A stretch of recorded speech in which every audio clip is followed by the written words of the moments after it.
അതിഥിയിലേക്ക് എല്ലാ മാന്യ പ്രേക്ഷകർക്കും സ്വാഗതം. ഇന്നത്തെ നമ്മുടെ അതിഥി സമാധാനം പരമേശ്വരൻ പുരസ്കാര ജേതാവ് ശ്രീ പി വി ശ്രീധര വാര്യരാണ്. അദ്ദേഹത്തെ എല്ലാ പ്രേക്ഷകർക്കും വേണ്ടി സ്വാഗതം ചെയ്യുന്നു. ആമുഖമായി അദ്ദേഹത്തെ പരിചയപ്പെടുത്തുമ്പോൾ ഒരുപക്ഷെ 1950-കൾക്ക് ശേഷം നമ്മുടെ ഗ്രാമീണ പ്രദേശങ്ങളിൽ ഫ്യൂഡൽ സമ്പ്രദായത്തിലുണ്ടായ മാറ്റങ്ങളും മറ്റ് സാമൂഹ്യ സാഹചര്യങ്ങളുമെല്ലാം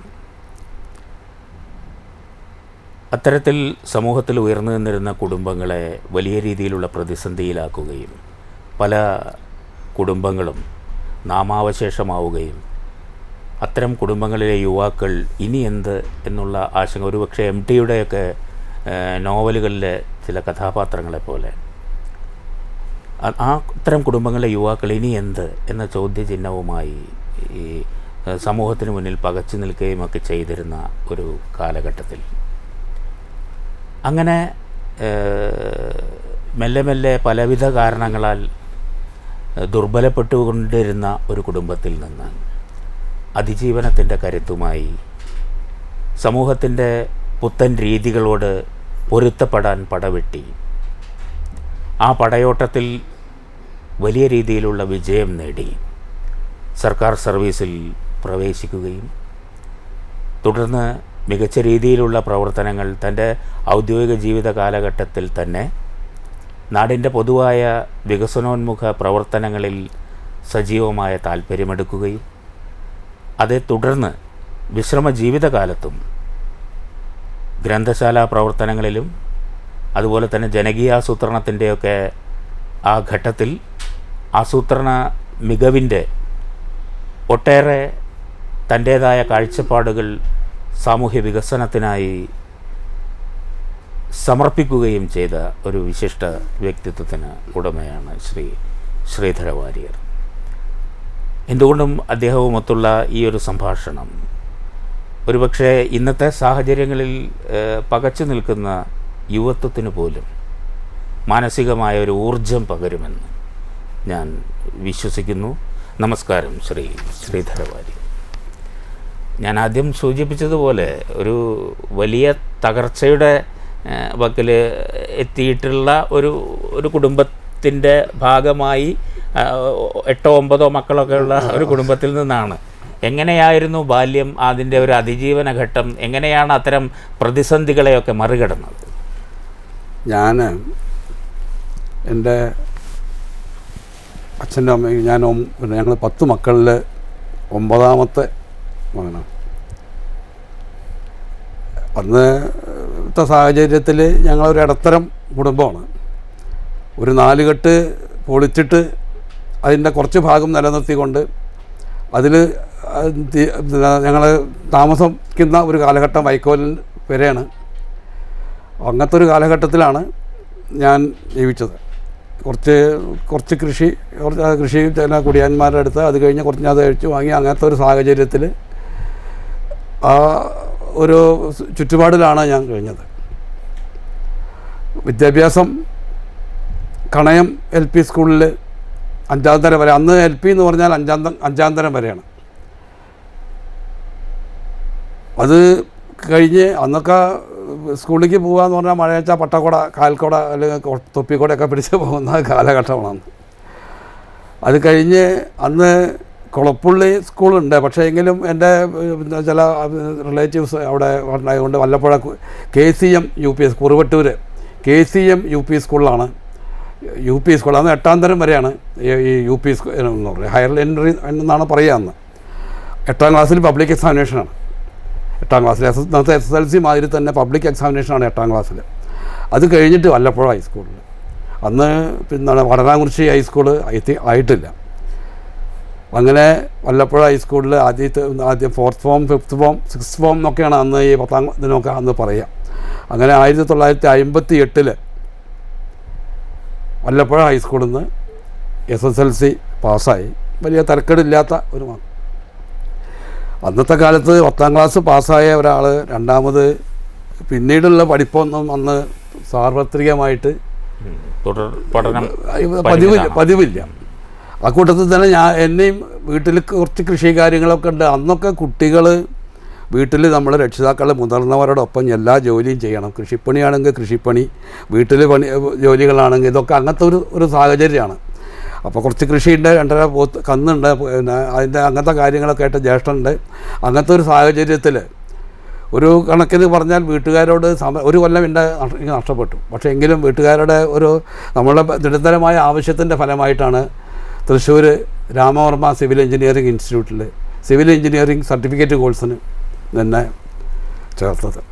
അന്ന് MTI എന്നുള്ള സ്ഥാപനം അവിടെ ഉണ്ട്. ഡിപ്ലോമയ്ക്ക് എനിക്ക് എൻ്റെ SSLC സർട്ടിഫിക്കറ്റിൽ എനിക്ക് തരക്കേടില്ലാത്ത മാർക്കുണ്ടെങ്കിലും എനിക്ക് ഒരു സയൻസ്, ജനറൽ സയൻസ് എന്നുള്ള സബ്ജക്റ്റിൽ ഇതിനെ ക്വാളിഫൈഡ് ആവാനുള്ള ഒരു ലേശം മാർക്കിൻ്റെ കുറവുണ്ടായിരുന്നു. അതുകൊണ്ടാണ് ഈ സർട്ടിഫിക്കറ്റ് കോഴ്സിന് എനിക്ക് ചേരേണ്ടി വന്നത്. സിവിൽ എഞ്ചിനീയറിംഗ് സർട്ടിഫിക്കറ്റ് കോഴ്സ് അവിടെ താമസിച്ച് അന്ന് തൃശ്ശൂരിൽ നിന്നൊക്കെ ഇവിടുന്ന് ദിവസേന പോയി വരിക എന്നുള്ള ഒരു സാഹചര്യം അന്നില്ല. ഷൊർണൂർ ഓവർബ്രിഡ്ജ് അന്നില്ല. അന്ന് സമാജത്തിൻ്റെ മുമ്പിൽ കൂടെയാണ് അന്ന് ആ കാലങ്ങളിൽ ബസ്സൊക്കെ പോയിരുന്നത്. ഓവർബ്രിഡ്ജ് ഇല്ല, മറ്റേ റെയിൽവേ ഒന്നുമില്ല. അപ്പോൾ ഈ ബസ്സുകളുടെ എണ്ണമൊക്കെ കുറവാണ്. തൃശ്ശൂർ താമസിച്ചിട്ടാണ് പഠിച്ചത്. ഒരു ജ്യേഷ്ഠൻ മിലിറ്ററിയിലുണ്ട്. ജ്യേഷ്ഠൻ പൈസ അയച്ചു തരും. 15 റുപ്യ ഫീസ്, 5 റുപ്യ റൂം വാടക, അത്രയും അന്ന് അതിനുള്ളതേ ഉള്ളൂ. ബാക്കിയുള്ള പൈസ കൊണ്ട് കഴിയണം. 5 അണയാണ് അന്ന് ഊണ്. 5 അണ എന്ന് പറഞ്ഞാൽ 35 പൈസ കൊണ്ട് ഊണ് കിട്ടും. രാവിലെ 4 അണയ്ക്ക് ചായ കുടിച്ചാൽ വയറിന് അറിയൊന്നുമില്ല, അതിനേ അന്ന് വഴിയുള്ളൂ. അപ്പോൾ രാവിലെ ഒരു 4 അണ ചായ, അങ്ങനെ ഒരു ഉറുപ്പ്യ കൊണ്ട് ഒരു ദിവസം ഹോട്ടലിൽ ഭക്ഷണമായിട്ട് കഴിഞ്ഞിരുന്നൊരു കാലഘട്ടത്തിലാണ് 2 വർഷത്തെ കോഴ്സ് കംപ്ലീറ്റ് ആയത്. അപ്പോൾ ഈ ആദ്യത്തെ വർഷം KGT പബ്ലിക് എക്സാമിനേഷൻ ഉണ്ട്, 2ാമത്തെ വർഷം. അപ്പോൾ ആദ്യത്തെ വർഷം ഞാൻ 5 സബ്ജക്റ്റ് പാസ്സായിട്ടുണ്ട്. അപ്പോൾ ക്ലാസ്സിൽ നടന്നുകൊണ്ടിരിക്കുമ്പോൾ എന്നെ പഠിപ്പിച്ചിട്ടുള്ള ഒരു റിച്ചാർഡ് എന്ന് പറഞ്ഞിട്ട് ഒരു അധ്യാപക മാഷ്, ഇങ്ങനെ ശ്രീധരൻ, ഞങ്ങൾ അധികം പേര് അതിൽ ക്വാളിഫൈഡ് ആയിട്ട് ആൾക്കാരില്ല. അപ്പോൾ നിങ്ങൾക്ക് പബ്ലിക് സർവീസ് കമ്മീഷൻ നോട്ടിഫിക്കേഷൻ വന്നിട്ടുണ്ട്, അപേക്ഷിക്കേണ്ട സമയമായല്ലോ, അത് അപേക്ഷിച്ചോ ചോദിച്ചു. അപ്പോൾ നമുക്കതിനെപ്പറ്റി വിവരങ്ങളൊന്നുമില്ല. അപ്പോൾ അദ്ദേഹം പറഞ്ഞു, അല്ല അതിൻ്റെ ലാസ്റ്റ് ഡേറ്റ് നാളെയാണ്, അത് ഇപ്പോൾ ഈ ക്ലാസ്സിൽ നിന്ന് അറ്റൻഡ് ചെയ്തില്ലേലും വിരോധമില്ല, അത് അയക്കുകയാണ് വേണ്ടത്. അപ്പോൾ ക്ലാസ്സിൽ നിന്ന് പുറത്തിറങ്ങി നിന്നു. അപ്പോൾ എന്താണെന്ന് വെച്ചാൽ 5 റുപ്യ ഉണ്ടെങ്കിൽ അയക്കാം, 3 റുപ്യ ചലാൻ അടയ്ക്കണ്ടോ, ഇതിന് കയ്യിലില്ല. ആ അധ്യാപകൻ ആ പൈസ നമുക്ക് 5 റുപ്യ എടുത്ത് തന്നു. അതുകൊണ്ട് ആണ് അന്ന് സർവീസ് കമ്മീഷൻ അപ്ലിക്കേഷൻ കൊടുത്തു. അങ്ങനെ ക്ലാസ് കഴിഞ്ഞു. അവിടുത്തെ കോഴ്സ് കംപ്ലീറ്റ് ചെയ്ത് പോന്നു. എംപ്ലോയ്മെൻറ്റിൽ രജിസ്റ്റർ എംപ്ലോയ്മെൻറ്റിൽ അന്ന് പാലക്കാട് എംപ്ലോയ്മെൻറ്റ് എക്സ്ചേഞ്ച്, അന്ന് പിന്നെ പാലക്കാട് ഇപ്പോഴത്തെ സിവിൽ സ്റ്റേഷനായിട്ടില്ല, കോട്ട മൈതാനത്തിൻ്റെ കുറച്ച് എവിടെയാണ് ഒരു സ്ഥലത്താണ് എംപ്ലോയ്മെൻറ്റ് എക്സ്ചേഞ്ച്. എംപ്ലോയ്മെൻറ്റ് എക്സ്ചേഞ്ചിൽ ചെന്നപ്പോൾ പിന്നെ അദ്ദേഹം പിന്നെ എംപ്ലോയ്മെൻറ്റ് ഓഫീസർ ക്ലർക്ക് ഇരിക്കാൻ പറഞ്ഞിരുന്നു. പിന്നെ അപ്പോൾ എന്താണെന്ന് വെച്ചാൽ എനിക്ക് കയ്യോടെ പോസ്റ്റിംഗ് ഓർഡർ തന്നു. ഇനി അവിടേക്ക് ഇനിയിപ്പോൾ ഇൻ്റർവ്യൂ കടലാസാണ് തരണമെങ്കിലും നിങ്ങൾക്ക് പോയി ജോയിൻ ചെയ്യാൻ, വേറെ ആരെയും അവിടേക്ക് പറഞ്ഞേക്കണില്ല. അതുകൊണ്ട് അങ്ങനെയാണ് നെന്മാറ ബ്ലോക്കിൽ വർക്ക് സൂപ്പറണ്ട് എന്നുള്ള തസ്തിക തോന്നുന്നു. അത് കഴിഞ്ഞിട്ട് അപ്പോൾ അതോടെ വർക്ക് ചെയ്തുകൊണ്ടിരിക്കുമ്പോൾ 4 മാസം 5 മാസം പിന്നിട്ടപ്പോഴേക്കും ഈ ആദ്യം അയച്ച PSC എന്നൊരു കടലാസ് വന്നു. അങ്ങനെ നിങ്ങൾക്ക് ഏത് ഡിസ്ട്രിക്റ്റാണോ വേണ്ടതെന്ന് ചോദിച്ചിട്ട് ഓപ്ഷൻ ചോദിച്ചു. അത് പാലക്കാട് ഡിസ്ട്രിക്റ്റ് എന്ന് പറഞ്ഞു. 6 മാസത്തിനുള്ളിൽ ഏതാണ്ട് ഫെബ്രുവരി 22 പബ്ലിക് സർവീസ് കമ്മീഷൻ്റെ അപ്പോയിൻമെൻറ്റ് ഓർഡർ കിട്ടി. പിന്നെ പാലക്കാട് PWD റോഡ്സ് ആൻഡ് ബിൽഡിങ്സിൽ വർക്ക് സൂപ്രണ്ടായിട്ട് ജോലിയിൽ പ്രവേശിച്ചു. പിന്നീട് ഇറിഗേഷൻ വകുപ്പിലേക്ക് മാറുകയാണ്. അത് കഴിഞ്ഞിട്ട് ഞാൻ പാലക്കാട് നിന്ന് ഒരു 1.5 വർഷം മുട്ടിക്കുളങ്ങര MSP ക്യാമ്പിൻ്റെ കൺസ്ട്രക്ഷൻ വർക്കിൻ്റെ സൂപ്പർവിഷനായിരുന്നു എനിക്ക്. അത് കഴിഞ്ഞ് എനിക്ക് ഷൊർണൂർക്ക് ട്രാൻസ്ഫറായി വന്നു. Shoranur PWD roads and building ട്രാൻസ്ഫറായി. അങ്ങനെ ഇവിടെ ഷൊർണൂർ പട്ടാമ്പി, ഷൊർണൂർ ചെർപ്പശ്ശേരി ഇവിടങ്ങളിലൊക്കെ വർക്ക് ചെയ്തിരിക്കുന്ന കാലഘട്ടത്തിലാണ് ഒരു ജനറൽ ട്രാൻസ്ഫറിൽ ജലസേചന വകുപ്പിലേക്ക് ഇതേ തസ്തികയിൽ തന്നെ ട്രാൻസ്ഫറായത്. അങ്ങനെ ഈ ജലസേചന വകുപ്പിൽ പട്ടാമ്പി, തൃത്താല, അങ്ങനെ പല സ്ഥലങ്ങളിലും ഇത് ഫീൽഡ് വർക്കാണ്. അപ്പോൾ ഞങ്ങൾക്ക് കാര്യമായിട്ട് ഈ ഭാരതപ്പുഴയിൽ ലിഫ്റ്റ് ഇറിഗേഷൻസ് ഉണ്ട്. ലിഫ്റ്റ് ഇറിഗേഷൻ്റെ വർക്കാണ് പ്രധാനമായിട്ട്. ലിഫ്റ്റ് ഇറിഗേഷൻസ് ഇവിടെ അന്ന് അതിപ്പോഴും വർക്ക് ചെയ്തുകൊണ്ടിരിക്കുന്നുണ്ട്. അപ്പോൾ അതിൻ്റെ മെയിൻ്റനൻസ്, അതിലെ സ്റ്റാഫുണ്ട്, ഓപ്പറേറ്റർമാരുണ്ട്, അവരുടെ ഒരു സൂപ്പർവിഷൻ വേണം.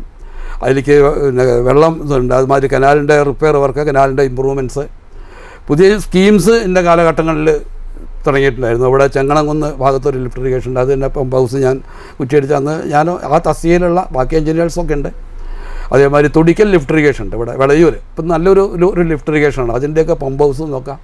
കുറ്റിയടിച്ച് അത് സ്ഥിരമായി സൈറ്റിൽ പോകണം, ഓഫീസിൽ പോകേണ്ട ആവശ്യം, പിന്നെ സൗകര്യം ഉണ്ടെങ്കിൽ പോയാൽ മതി. സൈറ്റിലാണ് നമ്മുടെ വർക്ക്. അങ്ങനെയാണ് എൻ്റെ ഔദ്യോഗിക ജീവിതത്തിൽ ഈ അന്ന് പോയിട്ടുണ്ടായിരുന്നത്. ഈ കാലഘട്ടത്തിൽ തന്നെ ഞാൻ ഈ കണയത്തിൽ പറഞ്ഞല്ലോ, കണയത്ത് അപ്പോൾ അവിടുത്തെ ഈ NES ബ്ലോക്കിൽ ഞാൻ ഈ വർക്ക് ചെയ്തിരുന്ന കാലഘട്ടങ്ങളിൽ അവിടുത്തെ ഈ എക്സ്റ്റൻഷൻ ഓഫീസർമാരുടെ റൂമിലാണ് നമ്മളുടെ സ്ഥാനം. അപ്പോൾ അവിടെയൊക്കെ ഈ ഓരോരുത്തരുടെ ഈ ആനുകൂല്യങ്ങളൊക്കെ അങ്ങനെ വാങ്ങിക്കൊണ്ട് ഇത് നമ്മുടെ നാട്ടിലേക്കും എന്തുകൊണ്ട് ഇത് ഉണ്ടായിക്കൂടാ. ഒരുപക്ഷെ നിശബ്ദ സേവനങ്ങളിലൂടെ താങ്കൾ വാടാനംകുറിശി പ്രദേശത്ത് ചെയ്തിട്ടുള്ള ചില പ്രവർത്തനങ്ങൾ, അതിന് നേതൃത്വം നൽകിയത് താങ്കളാണെന്ന് ഒരുപക്ഷെ ഇന്നും നാട്ടുകാർക്ക് അറിഞ്ഞുകൊള്ളണമെന്നില്ല. 1980-കളിലാണെന്ന് തോന്നുന്നു ഒരുപക്ഷെ നടക്കാൻ രീതിയിൽ റോഡുകളുടെ വികസനത്തിൽ ഇപ്പോൾ ഈ കൊട്ടത്തറ ഭാഗത്തേക്കുള്ള റോഡിൻ്റെ ഒരു ഇടവഴി നടക്കാൻ മാത്രമായിരുന്ന ഒരു വഴിയെ വീതി കൂട്ടി ഇത്തരമൊരു റോഡാക്കി മാറ്റിയതിൻ്റെ ആരംഭ പ്രവർത്തനങ്ങൾക്ക് നേതൃത്വം കൊടുക്കാൻ താങ്കൾക്ക് കഴിഞ്ഞിട്ടുണ്ട്. ചരിത്രം ഞാൻ നേരത്തെ പറഞ്ഞ മാതിരി തന്നെ 3 മീറ്റർ വീതി ഉണ്ടായിരുന്ന ഒരു റോഡ്, ഒരു കാറ് അല്ലെങ്കിൽ ഒരു കാളവണ്ടി, അന്നൊക്കെ കാളവണ്ടിയൊക്കെ ഉണ്ടായിരുന്നു, പോകുന്ന മാത്രമേ പോകാവുന്ന ഒരു ഇതുണ്ടായിരുന്നു.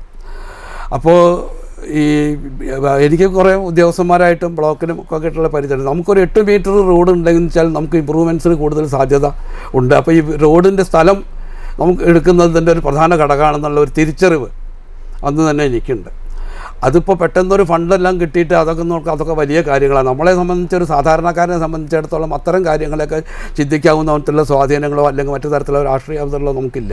എങ്കിലും നമുക്കിത് സ്വന്തം നിലയ്ക്ക് വാടാനംകുറിശിയെ സംബന്ധിച്ചിടത്തോളം, പ്രത്യേകിച്ച് പൊയിലൂരിനെ സംബന്ധിച്ചിടത്തോളം സന്നദ്ധ പ്രവർത്തനം തയ്യാറുള്ള നല്ലൊരു ടീം നമുക്കവിടെ ഉണ്ടായിരുന്നു. ഞങ്ങൾ വാഴയിൽ അച്യുതൻ, അദ്ദേഹം ഇന്നില്ല, അതുമാതിരി വാഴക്കോട്ടിൽ കോപ്പ, അങ്ങനെ നല്ലൊരു ടീം ഉണ്ടായിരുന്നു. അപ്പോൾ അവരുടെയൊക്കെ സഹായത്തോട് കൂടിയിട്ട്, അപ്പോൾ അന്ന് വാഴയിൽ രാമകൃഷ്ണൻ പഞ്ചായത്തിൽ നിന്നുണ്ട്. അപ്പോൾ അദ്ദേഹത്തിൻ്റെയൊക്കെ സഹായത്തോട് കൂടിയിട്ട് ഈ ചെറിയ ചില ഫണ്ടുകൾ അവരുടെ ഈ ഉദ്യോഗസ്ഥന്മാർക്ക് നമുക്ക് അനുവദിച്ചു തരാവുന്ന ചെറിയൊരു ഫണ്ട് നമുക്ക് ഈ സന്നദ്ധ പ്രവർത്തനത്തിൻ്റെ ചില ചില്ലറ ചെലവുകൾ, വല്ല ചായ ചെലവ് കാര്യങ്ങൾക്കൊക്കെ അത് ഉപയോഗിച്ചുകൊണ്ട്, അതുമാത്രമല്ല ജനങ്ങൾ നന്നായി സഹകരിച്ചു. നമ്മുടെ DYSP പിന്നെ ഗോവിന്ദൻ നായരുണ്ടായിരുന്നു, അദ്ദേഹത്തിൻ്റെ സ്ഥലമാണ് പ്രധാനമായിട്ട് അവിടെ ഉണ്ടായിരുന്നത്. അദ്ദേഹം വന്ന് പറയേണ്ടായി എൻ്റെ 16 സെൻറ്റ് സ്ഥലം ആണ് തരണം.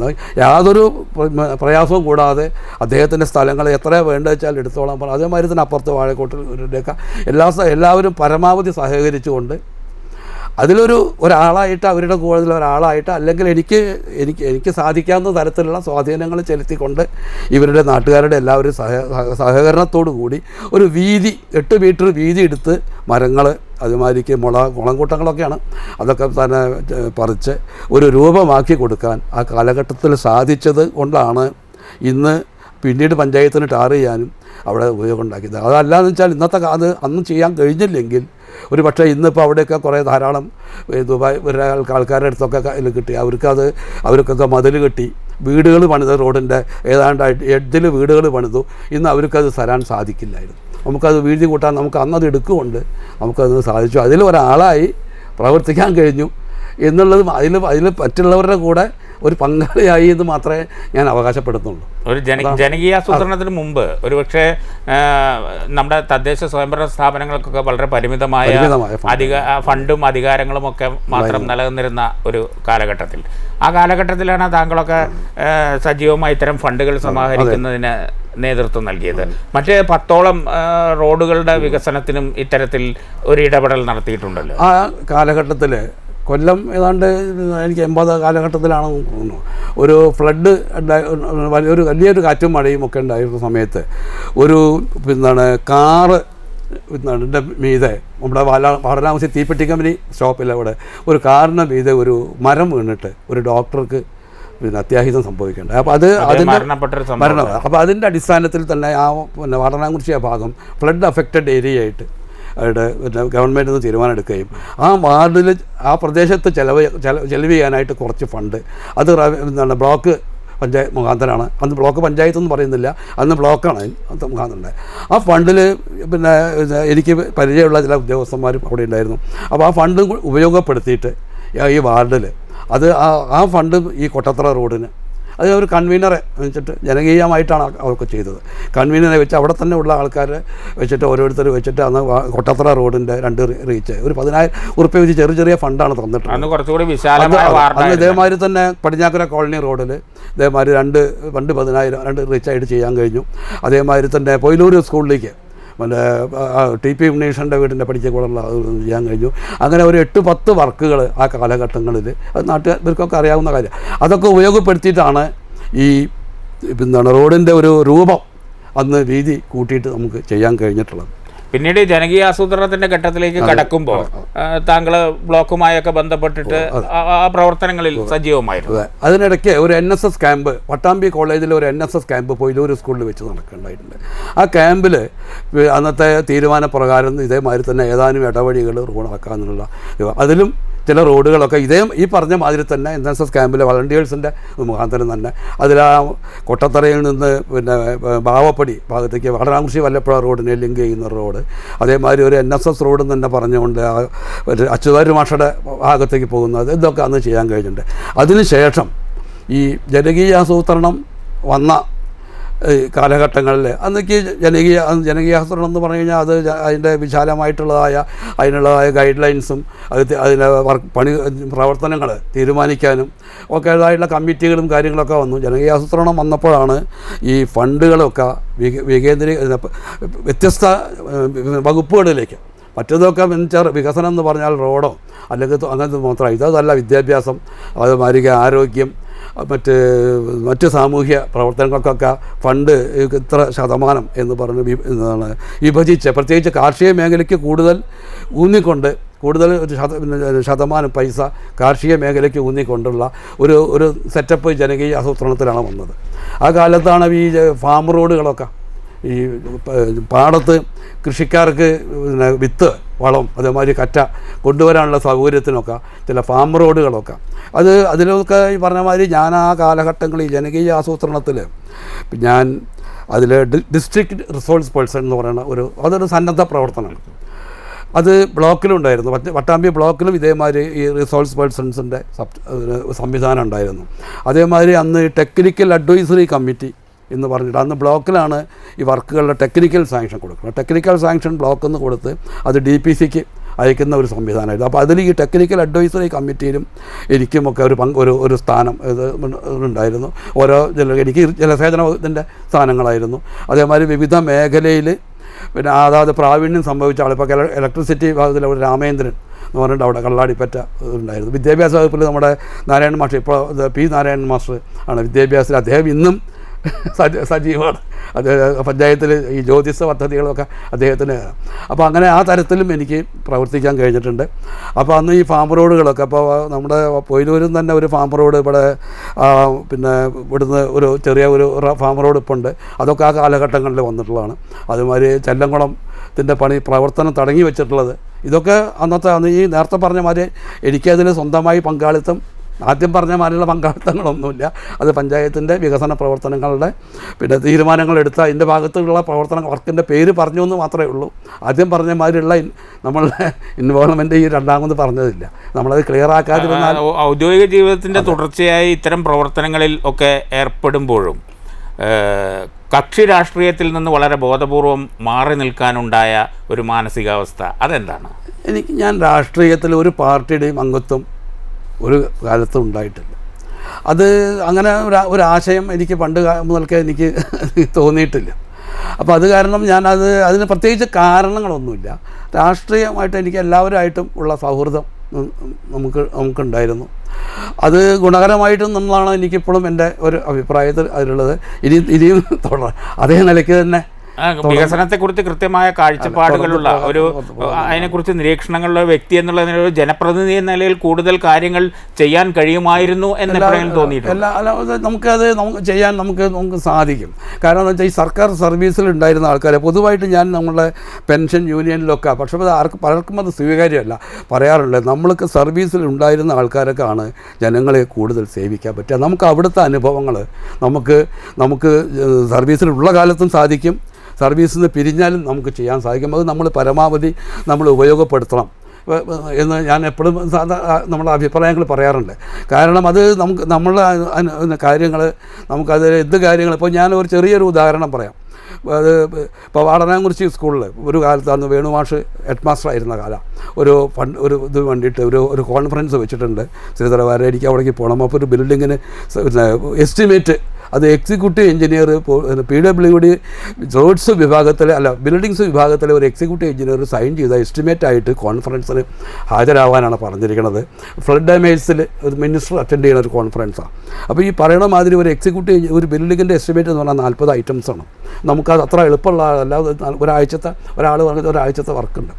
അപ്പോൾ നമ്മുടെ നാട്ടിലൊരു വികസനമല്ലേ ഞാൻ മെനക്കെട്ട് ഉണ്ടാക്കി ഒരു എക്സിക്യൂട്ടീവ് വേണുമാഷ് എടുത്തു. അപ്പോൾ ഈ എക്സിക്യൂട്ടീവ് എഞ്ചിനീയർ അടുത്ത് പോയിട്ട് സൈൻ ചെയ്യാൻ നോക്കുന്നത് സ്കൂട്ടർ ചെയ്യുക. അത് മാത്രമല്ല അവർക്ക് ഇതിൽ താല്പര്യം ഉണ്ടാവില്ല. പക്ഷേ ഞാൻ പറഞ്ഞു എൻ്റെ നാട്ടിലെ ഞാൻ ആ ഡിപ്പാർട്ട്മെൻറ്റ് ഞാൻ ഇറിഗേഷനിലേക്ക് മാറ്റി പോന്നിരിക്കണം ചെന്ന് പറഞ്ഞു. അവർ പറഞ്ഞു അദ്ദേഹം സൈൻ ചെയ്തു. വേണുമാഷ് ചിറ്റൂർ ഇതിന് അറ്റൻഡ് ചെയ്തിട്ട് മറ്റുള്ള ഹെഡ് മാസ്റ്റർമാരോടൊക്കെ ചോദിച്ചപ്പോൾ ഈ തരത്തിൽ എക്സിക്യൂട്ടീവ് എഞ്ചിനീയറുടെ സാക്ഷ്യപ്പെടുത്തിക്കൊണ്ടുള്ള എസ്റ്റിമേറ്റ് കൊണ്ടുവന്ന് വേണുമാഷ് മാത്രമേ ഉള്ളൂ. നടന്നില്ല, അത് വേറെ കാര്യം, അവിടെ സ്വാധീനങ്ങൾ. അപ്പോൾ മാഷൊക്കെ അപ്പോൾ എന്താണെന്ന് വെച്ചാൽ നമുക്കൊരു പക്ഷേ അത് സാധിച്ചു എന്ന് വെച്ചാൽ എനിക്കൊരു നല്ലൊരു സാറ്റിസ്ഫാക്ഷൻ ആയിരുന്നു. അപ്പോൾ അങ്ങനെ നമുക്ക് ചെയ്യാൻ കഴിയുന്ന, അതാണ് ഞാൻ പറഞ്ഞത്. അതായത് ഡിപ്പാർട്ട്മെൻറ്റിൽ ഉള്ളവർക്ക് ജനങ്ങളെ സേവിക്കാൻ ഉള്ള കൂടുതൽ സാധിക്കും. അത് നമ്മൾ ഉപയോഗപ്പെടുത്തുകയാണ്. അത് ഈ നേരത്തെ പറഞ്ഞ മാതിരി ഇപ്പോൾ അറബിയുടെ കാര്യത്തിലും നമുക്ക് അറബിയുടെ വിഷയത്തിലേക്ക് വരാം, സമയപരിമിതി ഉണ്ട്. അറബി ഗ്രന്ഥശാലയുടെ പ്രവർത്തനങ്ങളിലൂടെയാണ് താങ്കൾ കൂടുതലായി സാമൂഹ്യ സാംസ്കാരിക രംഗങ്ങളിൽ സജീവമാകുന്നത്. അറബി ഗ്രന്ഥശാലയുടെ പ്രവർത്തനങ്ങൾ താങ്കൾക്ക് സമ്മാനിക്കുന്ന ആത്മനിർവൃതി എത്രമാത്രമാണ്? അറബിയുടെ പ്രവർത്തനങ്ങളെന്ന് പറഞ്ഞാൽ ആദ്യം കലാസമിതിയാണ് അവിടെ ഉണ്ടായത്. അത് കഴിഞ്ഞിട്ടാണ് ഈ കലാസമിതിക്ക് തന്നെ 1.5 സെൻറ്റ് സ്ഥലം ഞങ്ങൾ വിലയ്ക്ക് വാങ്ങി അതിൻ്റെ കെട്ടിടത്തിന് ഒരു പ്ലാൻ തയ്യാറാക്കിയതും അതിന് കുറ്റിയടിച്ചതും അതിൻ്റെ നിർമ്മാണം അന്ന് CP രാമനൊക്കെ വളരെ സജീവം. അദ്ദേഹത്തിൻ്റെ അത് പേര് പറയാതിരിക്കാൻ പറ്റില്ല, വളരെ നല്ലൊരു ഇൻവോൾവ്മെൻ്റ് ഉണ്ടായിട്ടുണ്ട്. എങ്കിലും അതിലേക്ക് വേണ്ടിയിട്ട് അന്ന് അനിൽകുമാർ ഒക്കെയാണ് അതിൻ്റെ പ്രസിഡൻ്റൊക്കെ ആയിരുന്നു. അതിനും എനിക്ക് കാര്യമായിട്ടുള്ളതായ സന്നദ്ധ പ്രവർത്തനം എന്നുള്ള നിലയ്ക്ക് ചെയ്യാൻ കഴിഞ്ഞിട്ടുണ്ട്. അത് കഴിഞ്ഞിട്ട് ഈ അന്നത്തെ ലൈബ്രറി കൗൺസിലിൻ്റെ താലൂക്ക് സെക്രട്ടറി ആയിരുന്നത് C. രാമകൃഷ്ണൻ മാസ്റ്റർ എന്ന് പറഞ്ഞ ആളാണ്. അദ്ദേഹത്തിന് ഞാനായിട്ട് ദീർഘകാലമായിട്ട് ഞങ്ങൾ പരിചയമുള്ളതാണ്. അദ്ദേഹം ഇതിലുണ്ട്. അപ്പോൾ കണയം വായനശാലയുടെ സെക്രട്ടറി ആയിരുന്നു ഞാൻ. കണയം വായനശാലയിൽ ഞാൻ പിന്നെ 63-64 കാലഘട്ടങ്ങളിൽ ഗ്രാമശാല കണയം വായനശാല തീരും പ്രവർത്തനരഹിതമായിരുന്ന സമയത്ത് അതിനെ ഒരു ലെവലിൽ കൊണ്ടുവരാൻ 2 കൊല്ലം ഞാൻ സെക്രട്ടറി ആകുമ്പോൾ സാധിച്ചിട്ടുണ്ട്. അപ്പോൾ ആ ഒരു പരിചയം രാമകൃഷ്ണൻ മാഷായിട്ട് എനിക്കുണ്ടായിരുന്നു. അപ്പോൾ നിങ്ങൾ ഒരു വായനശാല അവിടെ തുടങ്ങുന്നത് എന്ന് എന്നോട് പലപ്പോഴും പറയുണ്ടായി. അപ്പോൾ ഞാൻ പറഞ്ഞു അവിടെ ഒരു വായനശാല ഉണ്ട് ഈ നമ്മുടെ കലാസമിതിയുടെ കൂടെ. അപ്പോൾ അദ്ദേഹം ഒരു ദിവസം ഞാൻ വരാമെന്ന് തോന്നുന്നു. അദ്ദേഹം വന്ന് പറഞ്ഞു. അപ്പോൾ ഞാനായിട്ടുള്ള സൗഹൃദത്തിൻ്റെ മുകളിൽ അദ്ദേഹം ഒരു ദിവസം വന്ന് നോക്കിയിട്ട് പറഞ്ഞു നമുക്ക് തുടങ്ങാൻ ഇതൊക്കെ മതി, നിങ്ങൾ അതിന് അപേക്ഷ തന്നോളൂ എന്ന് പറഞ്ഞു. അങ്ങനെയാണ് അതിന് അപേക്ഷ കൊടുത്തത്. അത് കഴിഞ്ഞപ്പോൾ രാമകൃഷ്ണൻ മാഷ് പറഞ്ഞു നിങ്ങൾ ഇതിന് ഒരു 3 സെൻറ്റ് സ്ഥലം എവിടുന്നെങ്കിലും സമ്മതിക്കാൻ.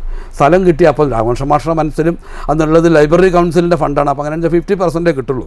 അങ്ങനെ ഞങ്ങൾ അന്ന് ഇതേമാതിരി ഞങ്ങളെല്ലാവരും കൂടി അന്ന് ഉണ്ണീഷൻ മാഷ് ഞങ്ങളെല്ലാവരും കൂടി അങ്ങനെ ഓരോരുത്തർ കുറേ ആൾക്കാരുടെ പേര് പറയാനുണ്ട് കേട്ടോ. നമ്മൾ ഇതായിരിക്കുകയാണ് പറയുമ്പോൾ കുറേ ആൾക്കാർ ഒന്ന് പറയണം. ഉണ്ണീഷൻ മാഷ് അന്നുണ്ട് എന്തായാലും. അപ്പോൾ അന്ന് CP രാമൻ അന്ന് സർവീസിലുള്ള കാലമാണ്. മൂപ്പർ ഇവിടെ ചിലപ്പോൾ വരും, ചിലപ്പോൾ പോകും. അദ്ദേഹം സജീവമായിരുന്നു.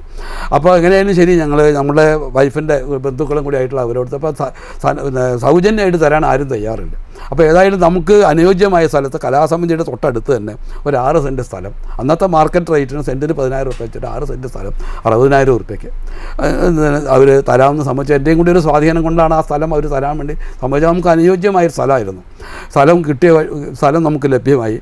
സ്ഥലം ലഭ്യമായ അവസരത്തിൽ ഞങ്ങൾ ഇതിനെപ്പറ്റി ചിന്തിച്ചുകൊണ്ടിരിക്കുമ്പോഴാണ് രാജാറാം മോഹൻ റോയ് ഫൗണ്ടേഷൻ്റെ നോട്ടിഫിക്കേഷൻസ് ശ്രദ്ധയിൽപ്പെട്ടത്. എങ്ങനെയോ പത്രത്തിൽ വന്ന് കണ്ടിട്ടാണ്. അപ്പോൾ ഇതേമാതിരി തന്നെ ഉണ്ണീഷൻ മാഷോട് ഞങ്ങളെല്ലാവരും കൂടി ഞങ്ങളൊരു മീറ്റിംഗ് കൂടി ഞങ്ങൾ ഇങ്ങനെ ഒരു വിവരം ഉണ്ടെന്ന് പറഞ്ഞു. അപ്പോൾ നോക്കുമ്പോൾ അതിൻ്റെ സമയം അതിന് അപ്ലിക്കേഷൻ അയക്കേണ്ട ലാസ്റ്റ് ഡേറ്റ് നോക്കുമ്പോൾ 10 ദിവസമേ ഉള്ളൂ. അതിൽ ഏറ്റവും ദുർഘടം പിടിച്ച ഒരു പ്രയാസം ഉണ്ടായിരുന്നു എന്താ വെച്ചാൽ സൊസൈറ്റീസ് ആക്ട് പ്രകാരമുള്ള രജിസ്ട്രേഷൻ വേണം. ലൈബ്രറി കൗൺസിലെ രജിസ്ട്രേഷൻ കൂടാതെ അത് പാലക്കാട് രജിസ്റ്റർ ഓഫീസിൽ പോയി ഡിസ്ട്രിക്ട് രജിസ്ട്രാർ ഓഫീസിൽ പോയിട്ട് അത് നമുക്ക് കിട്ടണമെങ്കിൽ മിനിമം അതിന് 10 ദിവസമോ 15 ദിവസമോ വേണം. എന്തായാലും അതിൻ്റെ കാര്യങ്ങളൊക്കെ പഠിച്ച് അതിൻ്റെ ബൈലോ തയ്യാറാക്കി പോയി എന്തുകൊണ്ടോ അദ്ദേഹത്തിനോട് തുറന്ന് നമ്മൾ രജിസ്ട്രാറോട് പറഞ്ഞു, അതിൻ്റെ കാര്യം പറഞ്ഞപ്പോൾ അദ്ദേഹം അതാകും നമുക്ക് ഇതിൻ്റെ സമയത്ത് തന്നു. അതേമാതിരി തന്നെ എസ്റ്റിമേറ്റ് പഞ്ചായത്തിൽ നിന്ന് അപ്രൂവൽ വേണം. അപ്പോൾ ഞാൻ അതിൽ പ്രാക്ടീസ് ചെയ്തുകൊണ്ടിരിക്കുന്ന ഒരാളാണ്. ഞാൻ ലൈസൻസ്ഡ് ബിൽഡിംഗ് സൂപ്പർവൈസർ എന്നുള്ള ലൈസൻസ് എടുത്തു വെച്ചിട്ടുണ്ട്. അപ്പോൾ അത് എനിക്ക് തന്നെ ചെയ്യാവുന്ന ഒരു കാര്യമാണ്. ചെറിയ രീതിയിലുള്ള സ്ഥാപനം നടത്തുന്നുണ്ടല്ലോ. അപ്പോൾ ഞാൻ അതിൽ അപ്പോൾ അത് എനിക്ക് പെട്ടെന്ന് ചെയ്യാൻ കഴിഞ്ഞു. അതിൻ്റെ ഞാൻ തന്നെ അത് ചെയ്തുകൊണ്ടിരിക്കുന്നതാണ്. പിന്നെ കണക്ക് അക്കൗണ്ട്സ് ചാർട്ടേഡ് അക്കൗണ്ടൻ്റെ സർട്ടിഫിക്കറ്റ് വേണം. അത് പോയി അന്ന് ചാർട്ടേഡ് അക്കൗണ്ടൻറ്റ് പാലക്കാട് വന്നിട്ടാണ് പോയി. അതേമാതിരി തന്നെ വേറെ നമ്മുടെ ഡോക്യുമെൻ്റ് പബ്ലിക് എന്താണ് പ്രോസിക്യൂട്ടർ, പ്രോസിക്യൂട്ടറല്ല ഗവൺമെൻറ് പ്ലീനർ പിന്നെ സർട്ടിഫൈ ചെയ്യണം. ഈ കാര്യങ്ങളൊക്കെ തീർത്ത് ഞങ്ങളെല്ലാവരും കൂടി അന്നൊക്കെ മെനക്കെട്ട് അവിടെ വട്ടത്ത് തിരിഞ്ഞ് അത് കുറ്റമറ്റ രീതിയിൽ അത് കൃത്യസമയത്ത് നമുക്ക് അയക്കാൻ കഴിഞ്ഞു. അത് നമുക്ക് അംഗീകരിച്ച് കിട്ടി. അത് അംഗീകരിച്ച് കിട്ടിയപ്പോൾ ഉണ്ടായിരുന്നൊരു സന്തോഷം. ഗ്രന്ഥശാല പ്രവർത്തനത്തിന് രംഗത്ത് പിന്നീട് മികച്ച രീതിയിലുള്ള പ്രവർത്തനങ്ങളാണ് താങ്കൾ കാഴ്ചവെച്ചത് എന്ന് പട്ടാമ്പി താലൂക്ക് ലൈബ്രറി കൗൺസിൽ തന്നെ അംഗീകരിച്ചിട്ടുണ്ട്. ഇപ്പോൾ കഴിഞ്ഞ ദിവസം താങ്കൾക്ക് കുട്ടനാട്ട് നടന്നൊരു ചടങ്ങിൽ വെച്ച് കൗൺസിൽ ആദരമൊരുക്കിയിരുന്നു. അതിനുശേഷമാണ് ഈ പുരസ്കാരം ലഭിച്ചത്. അല്ലല്ല, പുരസ്കാരം ലഭിച്ചതിന് ശേഷം അതിൻ്റെ അടിസ്ഥാനത്തിലാണ് താലൂക്ക് ലൈബ്രറി ആദരിച്ചത്. ക്ഷമിക്കണം. പിന്നീട് കൊപ്പത്ത് വെച്ച് നടന്നിട്ടുള്ള ചടങ്ങിൽ ആണല്ലോ ഈ പുരസ്കാരത്തിന്. ആദ്യം കൊപ്പത്ത് വെച്ച ചടങ്ങിൽ ഡിസംബർ 25-നാണ് ഈ പുരസ്കാരം. അത് കഴിഞ്ഞിട്ട് ഈ കഴിഞ്ഞ ജനുവരി 5-നാണ് താലൂക്ക് ലൈബ്രറി കൗൺസിൽ ഈ പുരസ്കാരം ലഭിച്ചതിൻ്റെ അടിസ്ഥാനത്തിലാണ് എനിക്കൊരു ആദരം ഒരുക്കി. അത് തീർച്ചയായും താങ്കൾക്ക് വളരെ നിശബ്ദമായി സേവന രംഗത്ത് നിറഞ്ഞു നിൽക്കുന്ന ഒരു വ്യക്തി എന്നുള്ള നിലയിൽ ലൈബ്രറി കൗൺസിലിൻ്റെ അത്തരത്തിലുള്ള ഒരു ആദരം വളരെ അനിവാര്യമായ ഒന്നായിരുന്നു എന്നാണ് ഞങ്ങളൊക്കെ വിശ്വസിക്കുന്നത്. പിന്നീട് ഈ ഒരല്പം വിവാദകരമാണെങ്കിലും നമുക്ക് ഒരു ചോദ്യം, ഈ കഴകങ്ങൾക്കൊക്കെ ഉള്ളൊരു കുടുംബത്തിൽ നിന്നാണ് താങ്കൾ ഈ പൊതു രംഗത്തേക്കൊക്കെ വരുന്നത്. വായനശാല പ്രവർത്തനങ്ങളൊക്കെ ബന്ധപ്പെട്ട് സാമൂഹ്യ പൊതു രംഗങ്ങളിലൊക്കെ വളരെ സജീവവുമാണ്.